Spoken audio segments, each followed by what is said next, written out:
자, 요거 그 대응 상태 원리에 관한 지문이거든요. 그래서 혹시나 니네 요 지문 좀 더 잘 이해하고 싶으면 요거 찾아보세요. 뭘 찾냐면 검색을 해. 이렇게 검색하면 돼. 반데르발스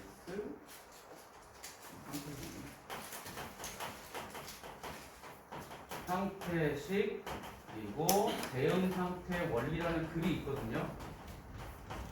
근데 이거는 수능 특강을 설명하려고 나온 글은 아니고 2010년에 어떤 교수님이 쓰신 글이에요. 지금 되셨겠죠, 교수님? 이거는 화학에서 쓰는 걸 얘기하는 거예요, 연력학에서.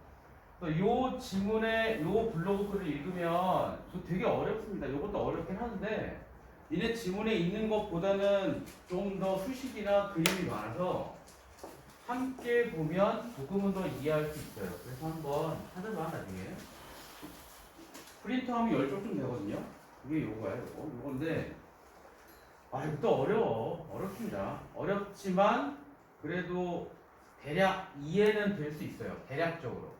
그러니까 니네 책에 있는 193쪽에 있는 내용이랑 요거를 잘 보면 조금 낫습니다. 그러니까 이 193쪽에 이게 많이 빠져 있거든요. 좀 어려우니까 함께 좀 보도록 하세요. 193쪽을 볼게요. 과학에서는 각 상황을 설명하는 개변의 이론, 법칙도 중요해요. 안 중요한 게 아니야. 그러니까 지구상에서 적용되는 중력의 법칙이 있죠. 그 다음에 우주에서도 뭔가 법칙이 있잖아. 근데 따로 가잖아. 근데 사실은 그 둘을 결합할 수도 있거든요. 아인슈타인이 그러니까 이전에 뉴턴이 만유인력 법칙을 발견을 했잖아요. 근데 그러다가 나중에 아인슈타인이 상대성 이론을 발견을 했잖아. 사실은 둘을 엮을 수 있거든요. 결국은 엮었지만. 근데 그거를 각각 설명하는 법칙이 있으면 이해가 안 되는 건 아니야. 그런데 가능한 한 많은 상황에 대해 하나의 이론 법칙 간단하게 설명을 하게 하는 거 훨씬 편하겠죠? 더 큰 가치를 받는 경우가 많답니다. 그러니까 언제나 많은 건 아니에요. 언제나 이게 가치가 있는 건 아니지만 하나의 공식으로 여러 상황을 설명할 수 있는 게 좀 더 좋을 수도 있다. 이런 이야기야. 그래서 물질의 온도, 압력, 부피 등의 연력법칙 변수를 이용해 개를 기술하는 연력학에서도 예외가 아니다. 그래서 이것도 무슨 얘기냐면요. 보세요. 니네가 아마 대학 가서 니네 문과니까 교양 과학을 배우긴 할 건데 니네 국정공학 도 있고 그 중에서 생각보다 흥미로운 과목이 뭐냐면요. 연력학이에요. 그리고 연력학에 나오는 변수는 크게 세 가지입니다. 거기에 나와 있는 대로 물질의 온도, 압력, 부피. 요 세 가지가 서로 관계를 맺는 게 연력학이거든요. 보통 온도를 T라고 하고요. 압력을 프레셔, P, 부피는 V. 그러니까 T와 P, V의 이 셋의 관계를 나타내는 게 연력학이고요. 요 셋이 무슨 관계가 분명히 있을 거야. 이따가 또 보여줄게요.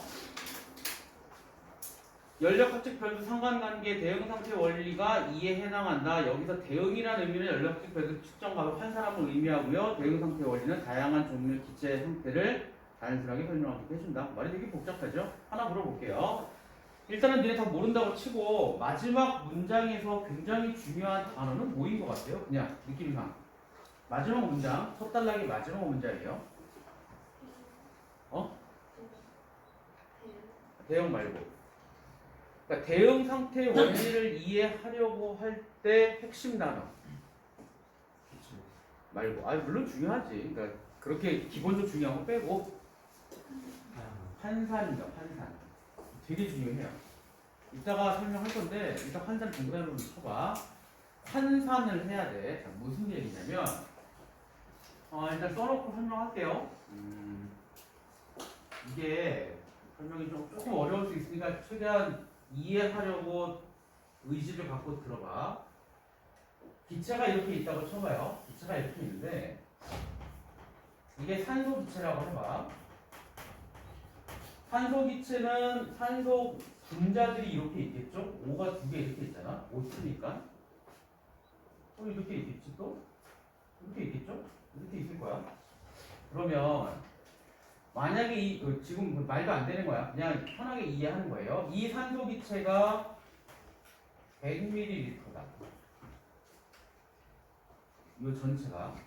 근데 산소 분자도 자체 부피가 있겠죠. 그렇죠? 수소가 제일 작지만 산소도 작은 편이지만 단 0.0 몇이라도 있을 거 아니냐? 그러면 그리고 이 분자와 이 분자가 끌어당기는 힘도 있겠고 얘하고 미는 힘도 있겠지? 그러면 서로 끌어당기는 힘과 서로 밀어내는 힘과 서로 각각 그 부피와 이런 게 작용을 다 하면 실제로는 이 덩어리가 100ml는 아닐 겁니다. 그거를 이해를 해야 돼요. 그래서 이렇게 다 따지면 너무 복잡하니까 화학이나 연력학에서는 이거 다 없는 소리 치고 봐요. 그걸 뭐라 그러느냐? 그걸 이상기체라고 해요. 그게 이상기체야. 일단 계산하기 편해요. 아무것도 없으니까 깔끔하게 가는 거야. 그래서 이 이상기체에 관한 공식을 만들어내면 압력은요 이렇게 돼요. 관계가 이래. 그러니까 P하고 T는 얘하고 얘는 서로 비례하는 거고 얘하고 얘는 반비례한다고.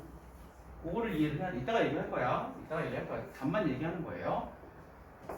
그러니까 요 공식을 만들어 냈거든요. 이게 뭐냐면 이게 이상기체 상태 방정식이에요.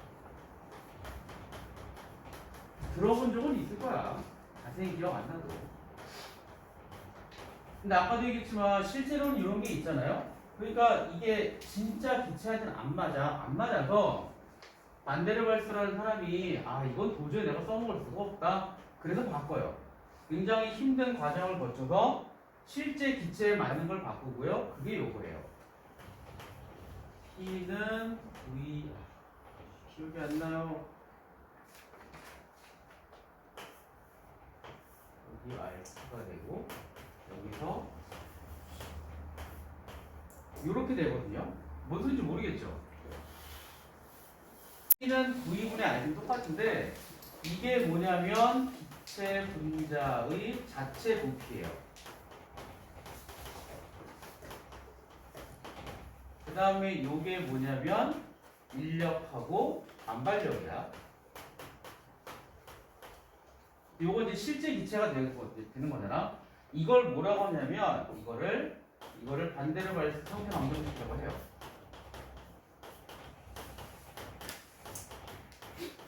근데 문제는 뭐냐? A하고 B는요 기체마다 달라요. 이게 문제야.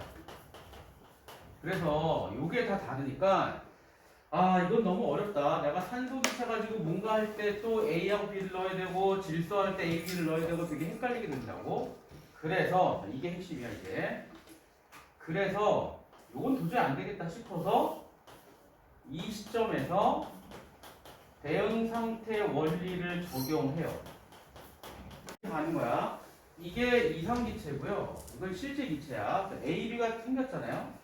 이게 문제야. 매번 기체를 바꿀 때마다 공식을 바꿔야 돼. 그래서 이렇게 보면 돼요. 대응 상태 원리라는 게 뭐냐? 결국에는 이렇게 봐. 위에 반데르발스 방정식에서 A, B를 제거한다고 하면 돼요. 그게 대응 상태 원리야. 되게 복잡해요. 실제로 되게 복잡한데 이것도 결론만 얘기해주면 그래서 반데르발스 방정식을 요거에 따라 해결하게 되면 이렇게 된대요. P는 3VR에서 1을 빼고 8PR에서 VR 제곱에서 3을 뺀다. 요게 답이야. 이게 결론이에요. 보면 이게 최종 상태거든요. 이거는 압력이고 이거는 온도고 이거는 부피고 그거 말고 다른 거 없죠? 없으니까 어떤 기체든 간에 압력과 온도와 부피 간의 관계를 파악할 수 있게 된다고. 이게 뭐예요? 이게 하나의 공식이에요. 한 개의 공식, 한 개의 법칙. 그럼 뭐에 의해서? 대응 상태 원리에 따라서. 근데 아까 뭐가 중요하다고 그랬죠? 니네 첫 단락의 마지막 문장이 뭐가 중요하다고 그랬지? 환산이 중요하다고 했잖아. 환산이 뭐냐면 여기 봐요. 여기는 R이죠? 여기도 VR이지? 근데 여기는 그냥 V고 T고 P잖아요? 이런 것들을 이 V를 VR로 환산을 한 거고 여기 있는 T를 TR로 환산을 한 겁니다.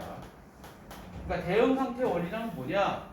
일반적인 값을 기준으로 만들 수 있는 다른 값으로 환산을 하면 중간에 여러 몇 가지 공식을 거치게 되면 이런 하나의 법칙으로 정리할 수 있게 되더라. 그 얘기예요.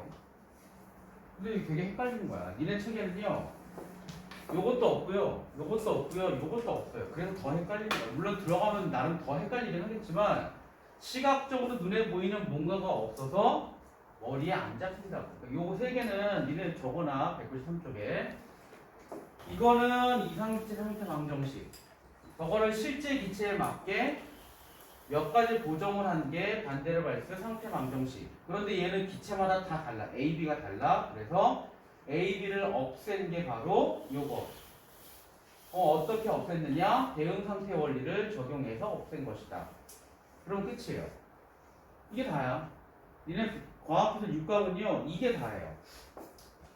그러니까 요 개념을 이해하려고 하다 보니까 되게 헷갈려지는 거고요. 잠깐 어디를 보느냐면 194쪽에 문제 1번을 봐. 윗글에 대한 설명 가장 적절한 거는요. 저는 4번이거든요. 4번을 보세요.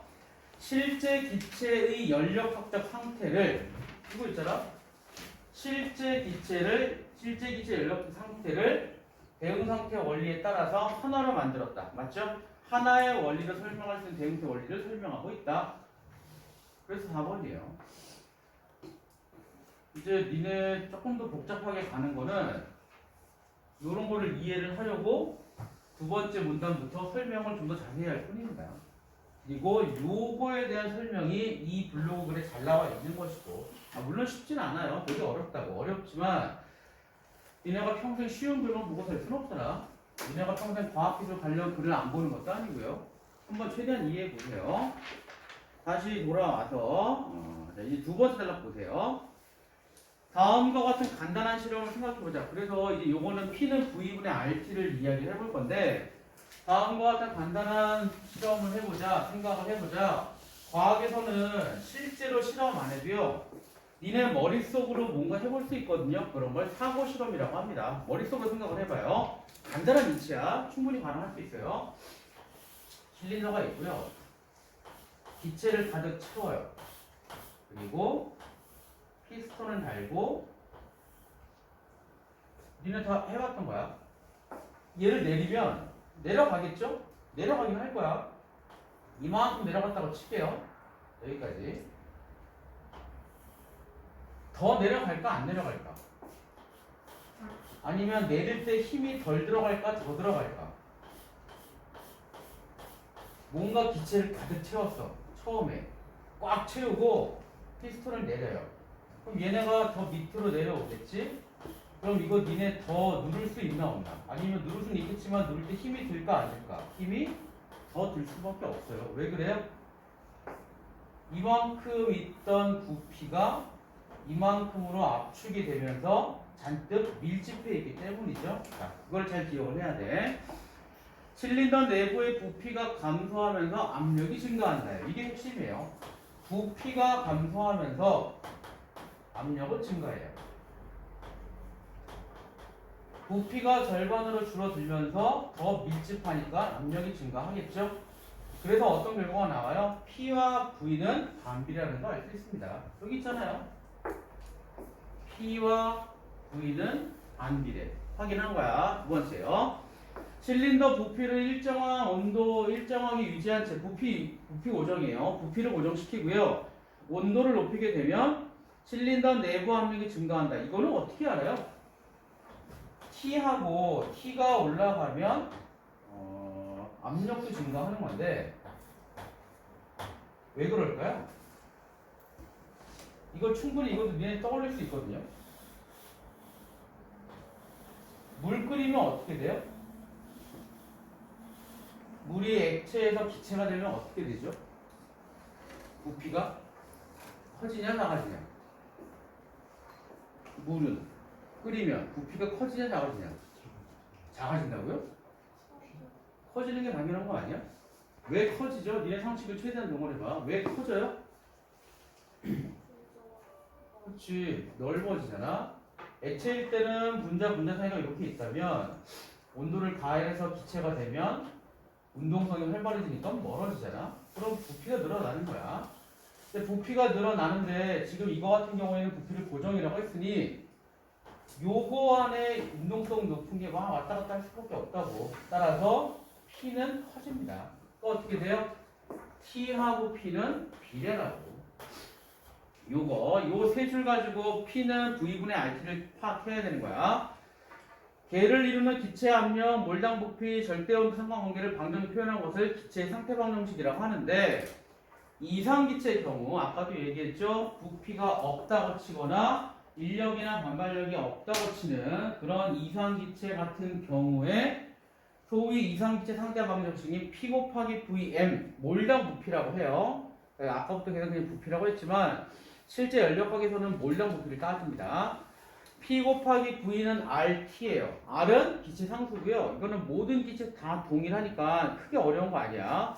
이미 나와 있는 값이에요. 기체 상수는 기체 종류와 상관없는 값을 지니므로 보편 기체 상수라고 지칭하지만 그냥 R이라고 말해도 관계없고요. 실린더 내의 분자의 수가 매우 적어서 개 부피의 분자 자체 부피가 기여하는 바가 매우 작고 이거는 미미하다는 얘기야. 분자가 미미하다. 그 다음에 분자 간의 상호작용, 끌어당기는 힘, 밀어내는 힘 이런 게 무시할만 하면 이상기체 상태 방정식은 매우 유용하게 쓰일 수 있다. 그쵸? 그래서 실제로는 못 쓰지만 이것저것 계산할 때 씁니다. 근데 실제로 이게 안 되죠? 조건이 이렇게 까다롭죠? 실린더 내 분자수가 매우 적어야 되고요. 그 다음에 기여하는 바가 매우 작아야 되고요. 분자 간 상호작용이 무시할만 하면 적용이니까 실제로는 이거를 쓸 수가 없습니다.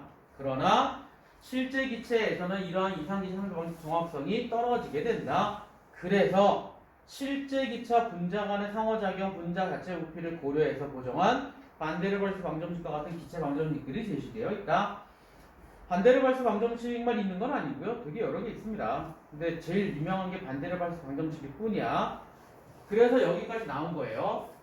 이게 시작이었고요. 요걸 바탕으로 반데르발스가 이게 낫겠는데? 라고 만들어낸 거까지 한 거야. 이제 두 번째 단락까지 끝난 거예요. 자, 세 번째 단락 볼게요. 자, 세 번째 단락은 근데 실제 기체부터 그 맨 끝에 물질의 부피를 바로 알 수 있다. 요거는 사실은 몰라도 돼요. 니네가 대응 상태 원리를 이해하기 위해서는 그냥 통째로 날려도 큰 관계는 없지만 그래도 확인해야죠. 그래서 하나, 둘, 셋, 네 번째 단락 먼저 볼게요.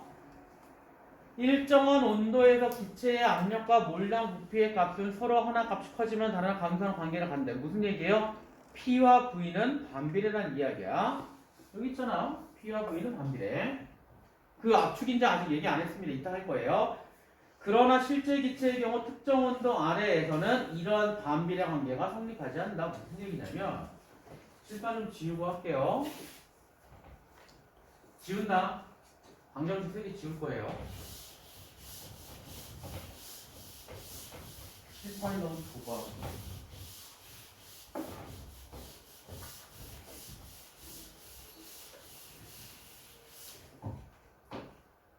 그래요. 이게 부피고 압력이면 보통은 부피하고 압력의 그래프는 이렇게 돼야 되거든요. 반비례. 완벽해야 돼. 그런데 문제는 뭐냐? 실제 기체의 경우 특정 온도 아래에서는 이러한 반비례 관계가 성립하지 않아요. 이게 문제입니다. 여기부터 시작이야. 헷갈리지 말고 잘 따라오세요. 실제 기체의 경우는 이 반비례가 아니고요. 가령 니네 194쪽에 있는 그림을 같이 보면 좋아. 이산화탄소 기체를 실린더에 채운 다음에 부피를 줄여가는 경우를 그림을 한번 생각해보자. 이때 부피 압력 관계를 살펴보면 특정 온도 이상에서는 성립한다. 그게 얘네 194쪽에 있는 가장 위에 365K라고 써 있는 거 있죠? K는 절대 온도야. 그 정도 알아둡시다.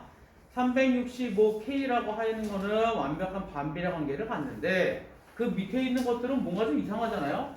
제일 밑에 있는 거 보세요. 제일 밑에 있는 거는 이렇게 돼 있단 말이야. 반비례가 되다가 평행하게 가다가 다시 반비례가 시작돼요. 이상한 거 아니냐? 그리고 중간에 어떤 그래프를 보면 쭉 가다가 약간 멈칫하고 다시 내려가요. 요 멈칫하는 지점이 중요하거든요. 그러니까 요 빨간색 그래프는 장고가 별로 없네. 빨간색 그래프 같은 경우에는 요만큼이 압력이 유지되는 거고 파란색은 그게 없고요. 노란색은 딱 요 지점 하나만 있어요. 여기만. 저거를 잘 기억을 해야 돼. 193쪽 다시 보세요. 특정 온도 아래에서는 실린더 내부의 기체 부피를 줄여가면 압력이 커지다가 더 이상 커지지 않고 일정하게 유지되는 구간이 나타난 뒤에 다시 압력이 급격하게 증가하는 현상을 관찰할 수 있다. 그게 요겁니다. 그러니까 원래는 내가 부피를 줄여가게 되면 얘는 높아져야 돼요. 맞죠? 이거 따라가면 돼. 그런데 이 빨간 거 같은 경우는 쭉 하다가 압력이 유지가 되다가 다시 올라간단 말이야. 이상한 거예요. 그래서 또 다른 온도로 해봤더니 노란색 같은 경우에는 딱 한 지점만 그렇게 나온단 말이야. 요게 중요한 거예요. 요 지점. 읽어볼게요. 그래서 이때 압력이 일정하게 유지되는 구간에서는 기체가 계속 액화하기 때문에 압력이 커지지 않는다. 그래서 요 지점 있죠? 여기 평평한 이 지점이랑 요 점이랑 여기서 뭐가 일어나느냐? 액화가 일어나요. 혹은 액화 발생, 혹은 액화 진행. 뭐 이렇게 써도 돼. 관계없어요. 다 똑같은 얘기야. 요 지점이 액화라는 게 중요한 거예요.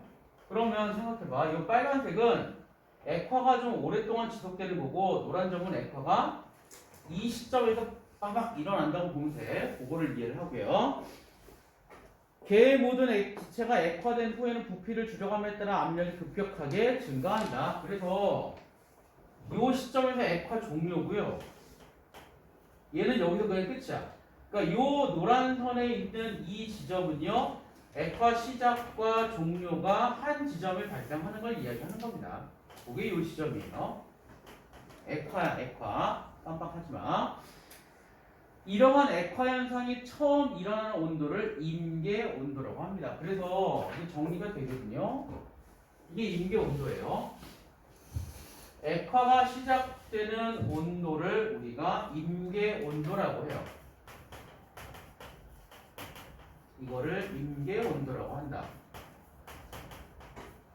그리고 거기서 쭉 내려서 거기에 해당하는 부피를 임계 부피라고 하고요. 거기에 해당하는 압력을 임계 압력이라고 해요. 그리고 또 이건 책에 없을 거야. 임계 온도를 다른 말로 표현하면 니네 책에서는 액화 현상이 처음 일어나는 온도라고 돼 있잖아. 이렇게 봐도 돼요. 액화가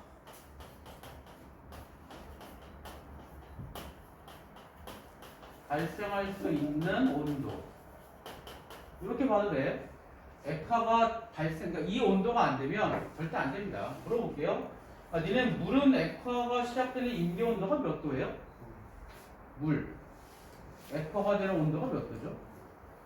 액화야, 액체화야, 액체화. 몇 도죠? 쉽게 생각해. 어렵지 않아요?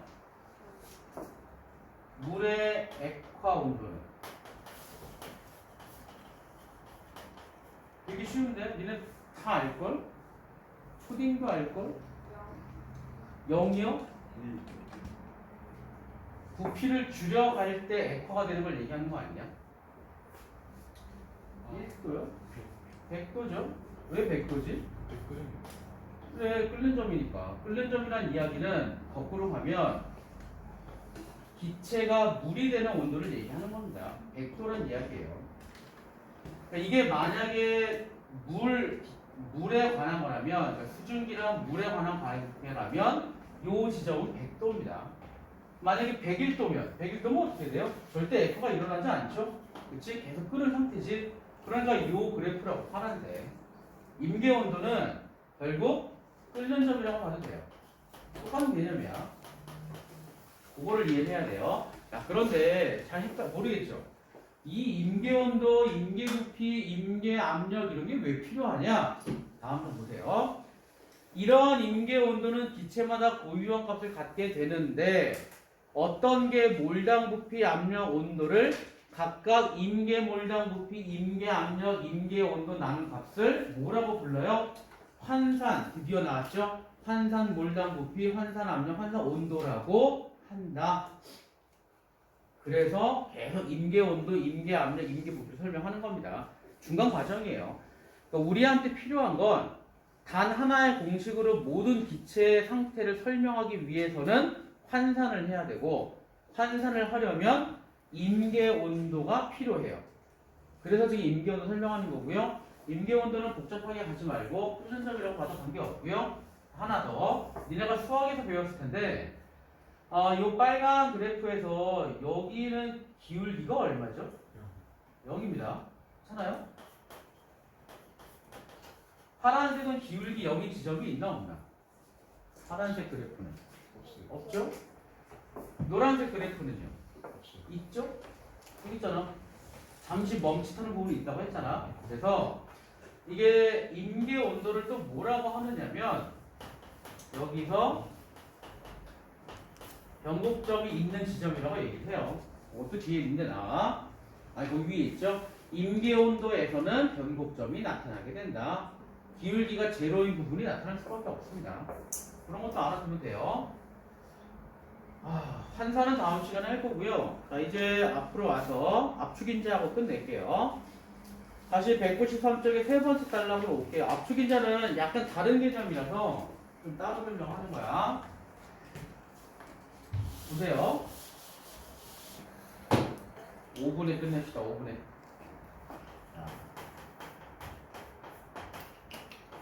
이상기체의 몰당 부피가 있고요. 그 다음에 이걸로 실제 기체의 몰당 부피가 있을 때 나눴을 때 1이 되면 이 실제 기체는 이상 기체하고 똑같다는 얘기야. 괜찮아? 얘로 얘를 나눴더니 1이더라? 그럼 똑같다는 얘기입니다. 근데 실제로 불가능하죠? 그럼 만약에 이게 1보다 작으면 어떻게 돼요? 그거 한번 니네 의미를 파악해 볼 수 있을까?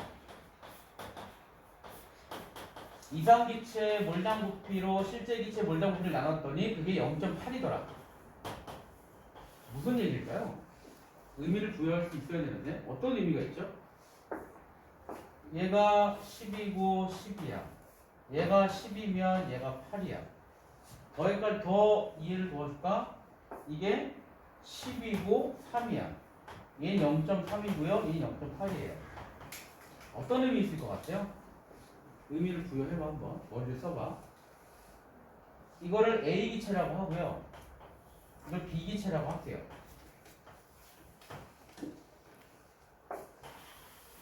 어느 게 A, B인지 한번 맞춰봐.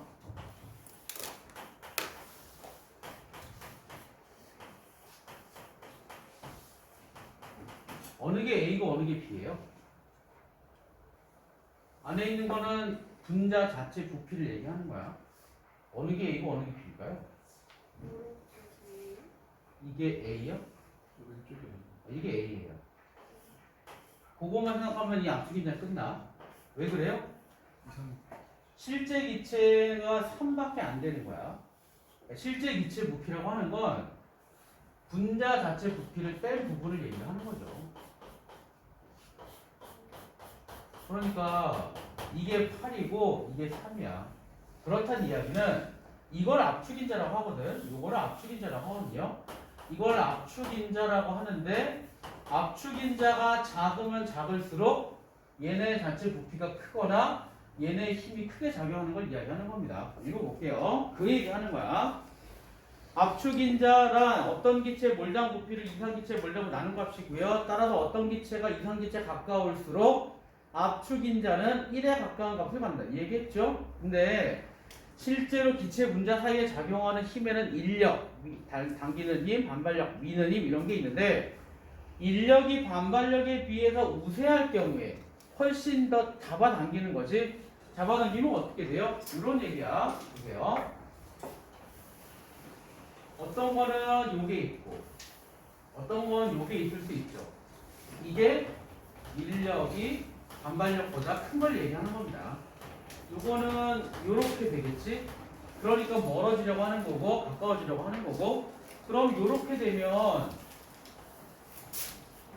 두 경우는 어느 게 A예요? 두 경우는 어느 게 A예요? 이게 A죠. 이게 B고 실제 기체 부피는 이렇게 될 거니까 괜찮아요? 이게 8이고 이거는 얘가 더 멀리 커졌잖아. 그러니까 얘가 3이 되는 거고 그 얘기 하는 거예요. 인력이 반발력에 비해 우세할 경우에 그러니까 자체 부피가 줄어드는 걸 얘기하는 거예요. 이상기체 상태 방정식에서 기대는 몰당 부피가 더 작아지므로 압축인자는 1보다 작은 것을 갖게 되고요. 만약에 반발력이 더 우세하다면 멀어진단 말이에요. 훨씬 더 멀어지니까 그러니까 실제로는 반발력이 이렇게 커지게 되면 이런 걸 나타내요. 어떻게? 이런 식으로 굉장히 커집니다. 훨씬 커지니까 압축인자가 더 1보다 큰 값이 된다. 이러한 상호작용은 온도에 따라서도 양상이 달라진대요. 온도가 올라가면 아까도 얘기했죠. 운동성이 커지기 때문에 반발력이 커지게 돼요. 특정 온도 이상에서는 압력의 전 영역에서 반발력이 인력보다 우세하게 된다. 그러니까 압력이 1이든 2든 1000이든 2만이든 간에 어떤 관계, 어떤 압력이든 간에 특정 온도 이상에서는 우세하게 된답니다. 이게 무슨 얘기일까요? 압력의 전 영역에서 반발력이 인력보다 우세하게 된다는 이야기는 결국 끓는 점하고 똑같다는 이야기예요. 이게 끓는 점이에요. 이때 특정 온도를 보일 온도라고 합니다. 니네 195쪽에 그래프 보세요. 니네 195쪽에 그래프를 보면 거기 A 같은 경우 봐봐. A 같은 경우는 압력이 커지면 커질수록 계속 올라가고 있죠. 그렇지? 이런 걸 얘기하는 거예요. 다시 앞으로 와. 이 문제 다음 주에 풀어줄게요. 압축인자는 어디다 써먹느냐? 복잡한 실제 기체 상태 방정식을 이용하지 않고도 물질의 부피를 발휘할 수 있다는 데 있다. 물질의 실제 부피를 구할 때 압축인자를 활용하면 되게 쉽더라 하는 이야기고요. 사실은 대응 상태 원리를 이해할 때 압축인자는 몰라도 되긴 됩니다. 근데 중간에 껴있어가지고 얘네가 더 이해가 어렵게 돼요. 얘는 따로 또 빼도 돼. 자, 다음 주엔 문제 2번까지 하고 끝냅시다. 보세요. 윗글을 통해 알 수 있는 걱정하지 않은 거요. 특정 기체 임계 온도는 고유성질이다. 아까 본문에 그대로 있었으니까 넘어갈게요. 기체 상수 R은 언제나 똑같다. 맞죠? 반대로 발수 방정식은 이상기체 방정식을 고정했다. 뭐 얘기했던 거고. 그 다음에 임계 온도 이상에서는 P와 V는 반비례다. 얘기했죠? 자, 5번 보세요. 기체 분자 자체 부피가 개의 부피에 기여하는 정도가 클수록 이상기체에 가깝다. 봐봐. 기체 분자 자체 부피가 개의 부피에 기여하는 정도가 큰 게 A예요? B예요? 기체 분자 자체 부피가 개의 부피에 기여하는 정도가 클수록 이게 A일까요? B일까요? 그거 물어보는 문제거든. 헷갈리면 안 돼. 헷갈리긴 하는데 헷갈리면 안 돼요. 말이 어렵죠? 기체 분자 자체 부피가 산소 분자 부피가 개의 부피에 기여하는 정도가 클수록 이거를 10이라고 쳐. 전체 얘는 합쳐가지고 6이라고 할게요. 합쳐가지고 3이라고 합시다. 8이라고 합시다. 어느 게 더 10에 기여하는 정도가 커요? 8이에요? 3이에요? 당연히 8이지. A죠? 그러니까 여기는 A 얘기하는 거야. A는 이상기체에 가까워요? 멀어요? 멀어요. 그래서 틀린 거야. 그래서 5번이에요. 요거 얘기하는 겁니다. 니네 이거 진짜 헷갈리거든. 헷갈리지만 좀 머리를 정돈하고 풀어보면 헷갈리는 것만 잘 이겨내면 되게 쉽다는 거 알 겁니다. 물론 아주 쉽다는 얘기가 아니야. 헷갈리긴 해요. 근데 요 관계를 잘 따져. 전체 부피가 있고 얘 자체 부피가 있고. 근데 계산할 때는 자체 부피는 빼줘야 돼요. 그게 문제야.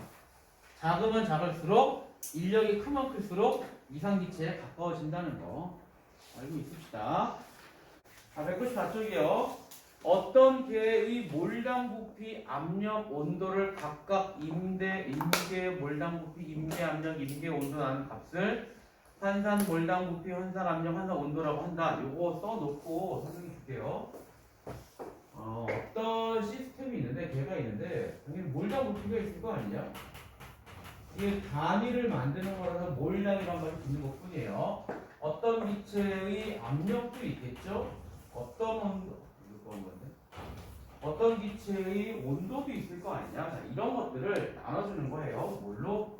임계 몰당 부피로. 이거를 임계 몰당 부피로 나눠주고, 얘는 임계 압력으로 나눠주고, 얘는 임계 온도로 나눠주게 되면 이게 뭐냐? 이게 환산한 값입니다. 이게 왜 의미가 있냐면 기억날지 모르겠지만 최대한 기억을 해요.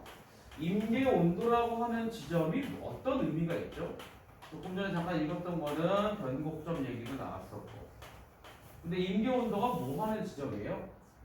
193쪽 가쪽에 있는데 기울기가 0이고 이게 묘액이고 기울기가 0이고 또 임계 온도에서 뭐가 발생하지? 액화가 시작되잖아요. 그래서 요 지점은 요 임계 온도 지점 되게 특이한 거라고. 그래서 이 지점이 기준이 되는 거고 요걸로 실제 기체의 부피나 압력의 온도를 나누게 되면 이제 어떻게 돼요? 이게 환산 값이에요. 환산 몰당 부피가 되고 그다음에 이게 환산 압력이 되고 그리고 이걸 환산 온도가 되는데 지난번에 했던 거 다시 한번 복습합시다. 어디 보자. 반대로 말해서 방정식은요. 그러니까 제일 처음에는 P는 V분의 RT였단 말이야. 이게 이상적인 기체 형태, 반발력 같은 것도 하나도 없고 자체 부피도 없고 이걸 이건 좀 쉽지 않은데 실제로. 그래서 반대로 발수가 P는 몰당 부피에서 B라고 하는 자체 부피를 빼고요. 여기에 RT를 나눠주고 여기서 몰당 부피 제곱에서 반발력이나 인력 같은 거 계산한 거를 뺐더니 요게 나왔잖아. 이제 여기에 요런 거요, 요런 거요, 요런 거요, 요런 거요. 이거를 여기에 환산값을 넣어서 지지고 볶아서 대형 상태의 원리를 적용하게 되면 적용이에요. 그럼 이제 마지막 단계가 나오는 겁니다. 그러면 어떻게 되느냐? 자연스럽게 이거랑 이게 사라지게 되고요. 그럼 또 다시 써줄게요. 그래서 결론적으로 최종으로 나오는 게 뭐냐? 이렇게 돼요. 마이너스 1에 8의 TR에서 V 제곱의 3. 이게 최종이거든요. 보면 A하고 B 없단 말이에요. 이게 뭐냐? 이게 맞는 공식이더라 라고 하는 겁니다. 그러니까 여기서 중요한 건 이런 거의 자리에 요걸 넣어주면 돼요. 이게 환산 값을 T라고 하거든요. 이게 VMR이고 이게 압력이니까 PR이고 이게 TR이에요. 그러니까 저런 것들을 여기에 넣게 되면 이게 온도고 부피고 압력이잖아. 이렇게 환산을 한 다음에 이것들을 여기에 집어넣고 꽤 복잡한 공식을 지나가게 되면 요게 나오는 거고 니네 이건 몰라도 돼. 이런 거 외우라고 시키는 게 아니에요. 흐름만 봐. 이상기체였는데 실제 기체였는데 너무 다르니까 귀찮으니까 맞는 공식을 만들었다. 그게 요거다. 끝이야. 읽어볼게요. 실제 기체 압축인자를 개의 압력 변화에 따라 그래서 압축인자도 중요하게 되는데 여기에 니는 몰라도 되지만 얘기해 줄게요. 그냥 그렇구나 그러면 돼. 왜 3분의 8이 나오느냐? 이게 압축인자를 이용해서 계산을 하면 3분의 8이 되거든요. 그래서 3분의 8이야. 실제로 복잡해. 그냥 아 그렇구나 그냥 그래요. 외울 필요 없어요. 압축인자를 개의 압력 변화에 따라 압력이 변화할 거잖아요. 그 압력 변화에 따라 나타나게 되면 기체 종류에 따라 다른 모양 그래프가 그려져요. 원래 실제 기체는. 그러나 이 시점에서 환산 물량 부피를 이용해 개별 환산 온도에서 환산돼 계속 환산 나오죠. 환산 값을 넣고 압축인자 변화를 환산 압력에 따라 그래프로 나타나게 되면 단서가 붙어요.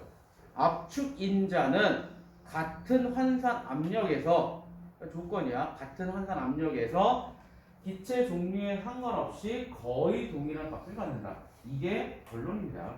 아예 똑같진 않아요. 거의 동일한 값이에요.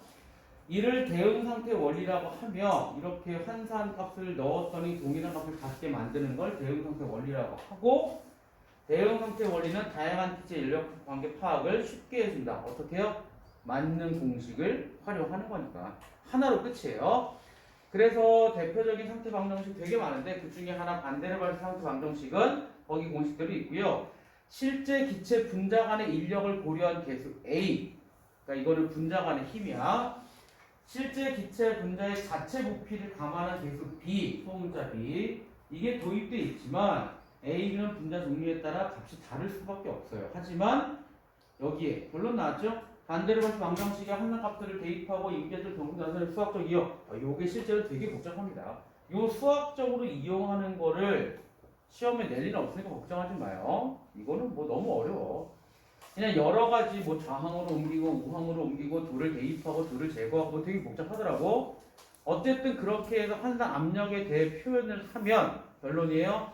A, B가 사라지고요. 환산 온도와 환산 몰량 부피만의 식이 된다. 그래서 얘도 R 써줘야겠네. 환산 압력이니까. R 들어가는 게 다 환산값이에요. 환산 압력에 대해서 환산 온도, 환산 몰량 부피만의 식이 된다. 즉 결론 기체 종류에 관계없이 같은 환산 온도, 환산 몰량 부피에서 기체는 같은 환산 압력을 나타낸다. 그러니까 결론은 뭐예요? 맞는 공식이 드디어 발견됐다. 이거를 완성했다라고 하는 거예요. 때에 따라서는 이거를 쓸 수도 있고 때에 따라서는 이걸 쓸 수도 있지만 이걸 쓰는 게 더 편하더라. 무조건 이게 진짜 맞는 건 아니긴 해. 그걸 뭐 헷갈리면 안 돼요. 이게 대응 상태 원리고요. 자, 1번 지난번에 얘기했고 2번 됐고 자, 3번을 보세요. 3번을 잘 보면요. 이거 조금 헷갈려. 조심해야 돼. 그림은 상온에서 실제 기체 A, B와 이상기체 압력에 따른 압축인자 그래프이다. 일단 그려놓고 시작합시다. 이제 오늘 3번, 4번만 하면 되고요. 3번, 4번이 핵심이긴 하지. 이게 압력. 여기가 압축인자. 그래서 압축인자가 1이라고 하는 거는 이상기체하고 똑같다는 얘기입니다. 그래서 이 1 지점은요. 그냥 이상기체예요. 압축인자가 1이니까. 그 다음에 A는 쭉 올라가고요. B는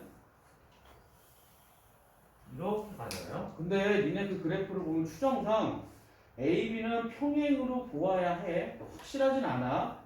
그러니까 그래프상에 나와 있는 것만 봐서는 A, B는 평행한 것 같고 적어도 그래프에 나와 있는 거에서는 전 영역에서 A가 B보다 커요. 뭐가? 압축인자가. 그리고 또 하나 알 수 있는 건 A는 압축의 전 영역에서 1 이상이에요. 이렇게 볼게요.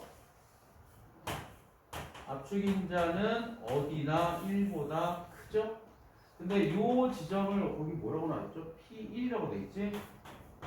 B 같은 경우에는요. ZB요. 압축인자 B 같은 경우는 1보다는 작은 부분이 있어요. P1까지. 근데 P1을 기점으로 해서 얘도 1보다 커지기 시작하죠. 이것도 이해해야 되고요. 근데 이 둘을 합치면 뭐가 나타나요?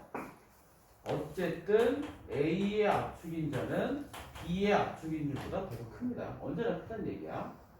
그리고 또 하나의 가장 중요한 전제 조건은요. 이건 상온이에요. 니네가 상온 같은 게 헷갈리면 바로 온도를 넣어도 돼요. 25도씨. 이거는 25도씨에서의 그래프죠. 이렇게 봐도 관계없어. 보세요. 그림은 상온에서 실제 기체 A와 B의 이상 기체 압력에 따른 압축인자 Z 그래프이다. 이게 끝이래. 이거 가지고 풀어야 돼. 이게 되게 어려워요. 그러면 니네가 어디를 잠깐 피냐면 193쪽에서 하나, 둘, 세 번째 단락 193쪽의 세 번째 단락의 밑에서 세 번째 줄을 보세요. 온도가 올라갈수록 반발력이 커지게 되고 특정 온도 이상에서는 그 다음부터 좀 잘 봐봐.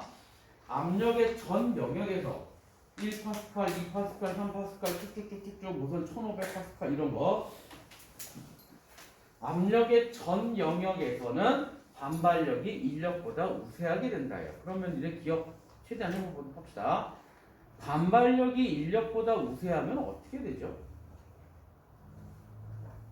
반발력은 밀어내는 힘이고 인력은 끌어당기는 힘이고 밀어내는 힘이 끌어당기는 힘보다 크면 부피가 커져요? 작아져요?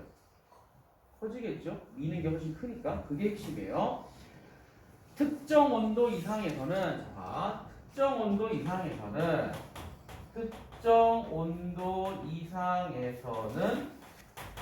반발력이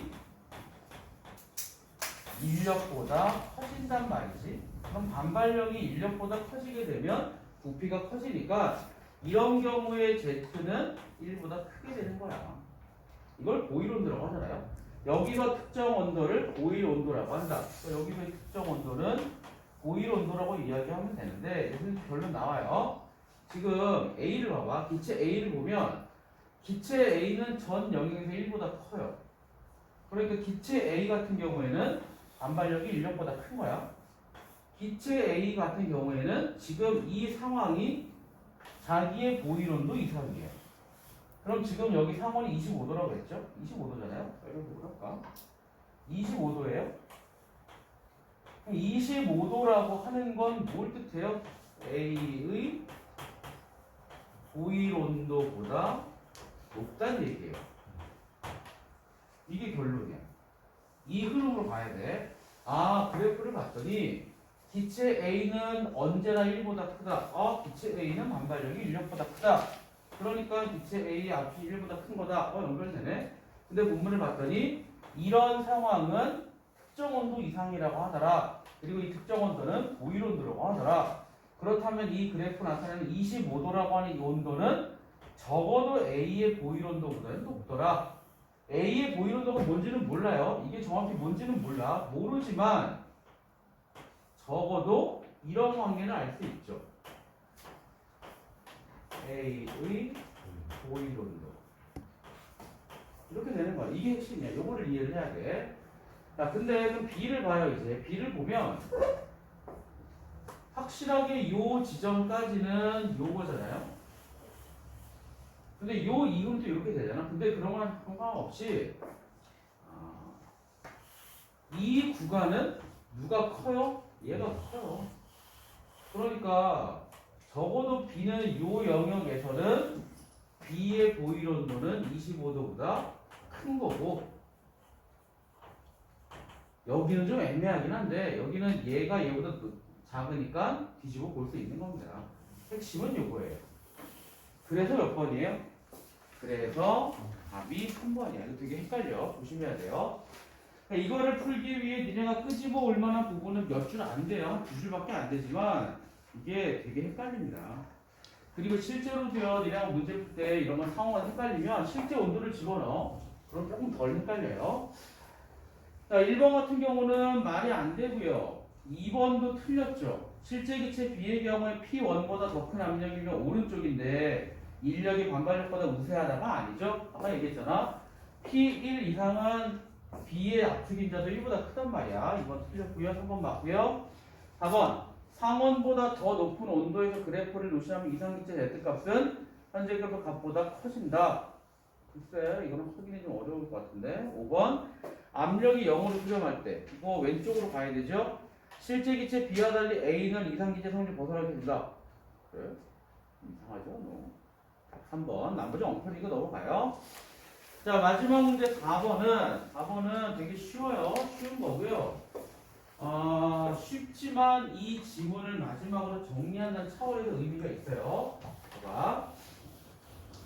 분자간의 상호작용이 다른 어떤 기체 A와 B가 있다. A와 B의 임계온도가 각각 200K와 400K이다. 하나 알아두죠? 이네 0K가 섭씨로 하면은 몇 도예요?